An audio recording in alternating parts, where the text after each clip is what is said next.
The Ikhlas, the intention is the why. What is it? You know, the why is the motivating factor. Imam Ghazali says when he was asked about intention, قال هو دافع العمل.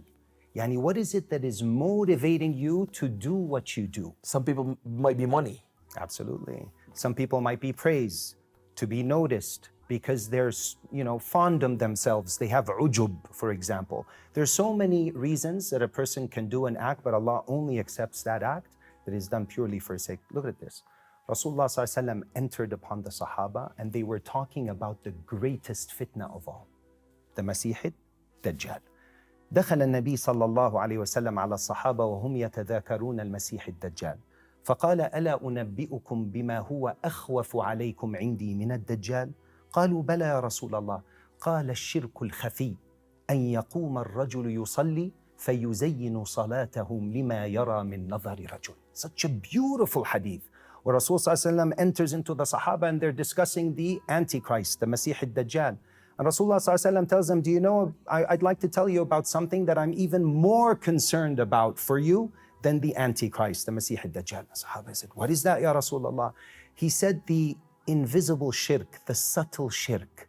And then he gives an example of what that means. That a man gets up and ornaments his salah, he improves it because he notices someone looking at him doing it. Meaning he's doing it to impress others. There's this joke where someone enters into someone with a beautiful voice and he's reciting the Quran in salah. He's praying, he's in salah, and he's reciting and he has a nice voice. So the guy all of a sudden enters. He wasn't in the room and he listens and he's impressed with his voice. So he says, MashaAllah, what a beautiful voice. And so the guy praying hears him. So all of a sudden he looks at him, he says, Usayim kaman. And I'm also fasting. So why are you doing what you're doing? So why are you trying basically to prove it? you're doing everything in this life for not the right intentions. You're doing it for people. You're doing it so people can say, wow, he's absolutely amazing. He's a nice guy. He's a nice voice, whatever it is. So you lose the ajr for it. Automatically, it's between you and Allah. But Ousama, I always feel, I think, even if you're mukhlas, between you and Allah, whatever you do, you could ask yourself, why am I doing this? Absolutely. And it's easy for a mukhlas guy to know why he's doing this. If he's honest with himself. If he's honest with himself. Can a human be not honest with himself at least? You could lie to people. اللي بيكذب الكذبة ويصدقها. Some people, they lie so much, they begin to believe their own lies. It can happen, but you're right. Overall, a person with the right tools and knowledge can discover whether they're doing the act sincerely or not. By asking that question. Our mashayikh used to teach us before tasheeh al-niyyah, rectifying your intention, before you do any act, ask yourself, why am I doing? What is motivating me to say or do what I'm about to do? And then if it's off, take a moment to fix it, to remind yourself, why do I care what they think? Allah. People's opinions will change. They'll never remain the same. You know, رضا الناس غاية لا تدرك ورضا الله غاية لا تترك. You'll never be able to please people, ever. But Allah subhanahu wa ta'ala, so easy to please if you have the right intention in the act. About intentions, talking about intentions. When we went to Gaza, at the beginning, man, I knew people would appreciate somebody going into Gaza at this hard time. Wallahi, Ousama, wallah, deeply inside, I used to say, Ya Rab, Ya Rab, take out the nice words from people towards me. I don't want to hear people telling me anything nice. Subhanallah. I don't want to hear it. Because I wanted the amal to be for Allah. Wallahi al-azim. That's pure. And it's so hard sometimes to keep it when you're hearing too many good things around you. Man, thanks, mashallah, annak, mashallah, you're amazing. Wow, how did you go? You went to death with your walking on your feet. You'd be like, yeah, man, I went to death walking with my feet. But deeply inside me, wallahi al-azim, I was say, Ya Rab, I don't need any extra publicity. I know some publicity is gonna happen, but I don't want extra. Wherever I see there's like interviews or something, wallahi, I would just step on the side. I don't wanna do it for that case, even if sometimes it's good. Your voice for people when you're there. I'm trying to take out the voice of people, the voice of what's happening on Gaza. Subhanallah. And I think it's also because you feel like when you were in Gaza, at any time you felt... You would lose it. Ousama, you would lose it. If you're a mukhlas in amal, how easy you would lose this ikhlas if something got in the way of it.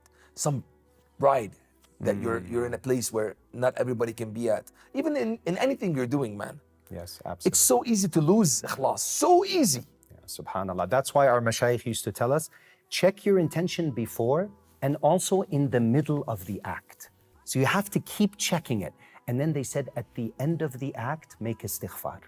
And they used to also say, subhanallah, the sign that a amal is pure and accepted by Allah is that you forget about it. Because if you're constantly thinking about it, there's too much nafs and ego involved. That's a good way to check. But mashallah, I think you put it beautifully, especially with Gaza and content creators. So many people with social media. SubhanAllah, one of the things that attracted me to your channel initially was all the amazing posts and videos that you were doing on Gaza. But a lot of people, you have to ask your question, would you still post about Gaza if nobody was going to notice? Would you still post if you weren't gonna gain the approval of people? Those are two ways to check. Did you used to check your intention every time you do a post? Because when it was trendy, everybody was talking about it. The views were super high. When it went down, the views went down. I stayed doing them. That's a sign of sincerity. So much. I seek so much. I seek so much. Alhamdulillah, pleasure when I see that even if it's getting not the views that anybody would seek for, if you're doing it for the views, you'll stop. But that's the sign that you were sincere, Deya. Alhamdulillah, man. Because the sign of sincerity is that you're consistent. When something's trending, everybody wants to talk about it. Yes. Today, this is what's, the top news. Okay, so let me say something about it. But what if it wasn't? Or what if it wasn't trending? If you notice, I don't know if you did, there are a lot of people in the beginning of what was happening with Gaza, a lot of people were donating very generously. But then after, the months passed by, we saw, it's not that they weren't doing lifestyle. That's their lifestyle. Yeah, it's not. It's not. But you found that people that were truly sincere, whether Gaza was in the news or not, and it was on the news every day, they were consistent with posting about it because they were doing it for an audience of one. Allah's always watching. Even if it doesn't make it on the news, Allah subhanahu wa ta'ala is watching. And what is He watching? He's not watching your form. He's looking into your heart and your intention. Of course. Yeah, so it's key to, subhanAllah, rectify it. The first people on the Day of Judgment, do you know who the first people to be burned in Jahannam are? I think I know. Munafiqun. Most people think maybe the non-believers or maybe Fir'aun or the truly oppressive on earth during their time, the worst zalimeen, but actually it's from amongst the Muslims. But the munafiqeen of the Muslims, with who? Who? The shaheed and the scholar and the one that used to donate, give charity. But there's a catch. Allah would bring him. He says, why did you fight in my path? And he says, I fought, for your sake, Ya Allah. He says, كذبت. He says, you fought لكي يقال شجاع وقد قيل فخذوه إلى النار. He says, you fought so that they could call you courageous, and you got what you wanted in dunya. They called you courageous, but Allah only accepts those acts that are purely for Him.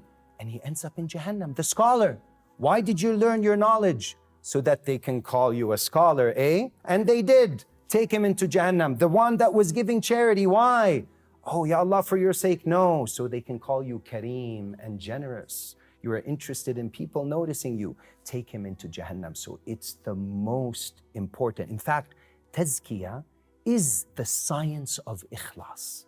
To be genuinely sincere and true to yourself, sadiq, true with yourself, in checking every single act that you do, in every single moment, during the act as well, and then at the end of every act, what did we say? Astaghfirullah. Istighfar for the sake of Allah. This is very important because the nafs daiman has a haz, it has a share. We're weak, we're human beings, but as long as we feel guilty and feel bad and practice this, inshallah, Allah will lack save of ikhlas, guys, could drag you into hellfire easily. Yes, absolutely. And Riya is rooted in one's desire to impress others. That's the source of it. Because of ujb, you're very fond of yourself, because of the love of praise. You like to be praised by others. You're like, how was that? Wallahi kif kanat has-salah. How was that prayer? How was that? What are you doing it for? So you always want to make that check. Otherwise, you're wasting valuable time. Even Ousama, if you're doing something to show people, you did something so other people could be encouraged to do the same thing you're doing. I think Yes. if you did this, but you had the intentions and you had the ikhlas with Allah subhanahu wa ta'ala, I think you're good, man. I think you're on the right side. You're talking about, say, for example, you're at a fundraiser. Yes. And there are people, you're there and you're encouraging people to donate for the sake of Allah. Now I'm sitting and I'm listening to you, and I know that people are influenced by me. For example, maybe I'm an influencer, maybe people look up to me. And I know that if I were to get up in front of everybody and say, okay, I'm gonna give $10,000 for this cause, that it will encourage others to get up and give. Then you do it. But it's being done You for get the... double the ajr. You'll get the ajr because the ikhlas with Allah. Beautiful. And you'll get the ajr that you want other people to. Exactly. And it's just one thing between you and Allah. Nobody would know. Nobody would witness it. Only you and Allah. It's 2x. Man, yeah, that's subhanallah. that's double the ajr, man. It is. But there are things that you have to kind of, what's the remedy of a bad intention? Yes. Tell me. What's the medicine for it? It's very important. What is it? So you take the Qul Huwa Allahu Ahad. It's called Surah what? Ikhlas. Al-Ikhlas. That means what? Sincerity. Yes. Sincerity. Give me one verse in Surah Al-Ikhlas that talks about Ikhlas, sincerity. ما في. There isn't any. What is it all talking about? قل هو الله أحد. Tawheed. Yes. Allahu Samad. Yes. Rasulullah sallallahu alayhi wasallam, when he was asked about Iman, he equated it with Ikhlas. What is the kalima called? One of the names of the kalima, La ilaha illallah, Muhammad Rasulullah, it's called Kalimatul Ikhlas. Why? Because when your Iman of Tawheed increases and you see everything, you decoded the messengers and the situations, and you see the one behind the many. Because look, everything in this world is a curtain, and behind it is Allah doing the work. You know, there was this story, two best friends, and they're always hanging out with each other. Best friends. One of them, he's super smart. The other, he's a little slow. He's not that smart. The smart one gets married, mashallah. He gets married, and he invites his not so intelligent friend over for food. So the guy goes and he's sitting and he notices something he didn't notice before. There was a curtain. And he's sitting there, all of a sudden he smells mahshi wara inab. He smells, mansaf. Ousama got hungry. I think so, yeah. We've been recording for quite some time. Yeah, absolutely. He begins to smell all these amazing dishes. And then he looks. He's not that smart, eh? And then he looks, and all of a sudden, the dish of mansaf comes out. And he's like, where did that come from? He's shocked. He goes to him. He said, where did you get that magic curtain? He says, what do you mean? He said, just tell me. He goes to the store downstairs. He goes, Salaam alaikum. He said, where are you going? The food. He goes, later. He rushes downstairs to the store. He finds the exact same curtain. He buys it. He goes home. He puts up the curtain. He invites all his friends over for food. Doesn't come out. Now when they all come and they're sitting down, they're waiting. There's like, they can't smell anything. He said, what's going on? He said, no, just wait. This is a magic curtain. You know so-and-so? They're like, yes. When I was at his house, all of a sudden this curtain begins to produce all these dishes. And he's like, man, what are you talking about, bro? The guy just got married, and this was a hijab for his wife, and his wife was behind the curtains preparing the food and pushing it through. Everything in this world is a curtain, and behind it is the yadullah, taf'al. Allah is the one doing everything, but veiling and camouflaging His activity through the asbab. When you become realized in this, and your iman of tawheed is pure, you see everything coming from Allah. So why would you do anything for anyone else's sake? That is the true remedy of what? Of riya, trying to impress others. So basically, everybody watching right now, Ousama, his intentions, his ikhlas is gonna go up by putting the right intentions with the work he's doing, with no matter what the thing he was doing was, right? Absolutely. And you have to reflect on a few things. Like? Reflect on the temporary nature of people's opinions of you. You're so worried about what people are thinking about you, but guess what? They're only thinking about themselves. You're sitting there like, what is he gonna think? But just like you're worried about yourself, he's worried about himself. So it's one of the tricks of shaitan, so don't get caught up in that cycle. So right now, I think everybody's ikhlas is gonna go to the right path. Insha'Allah ta'ala.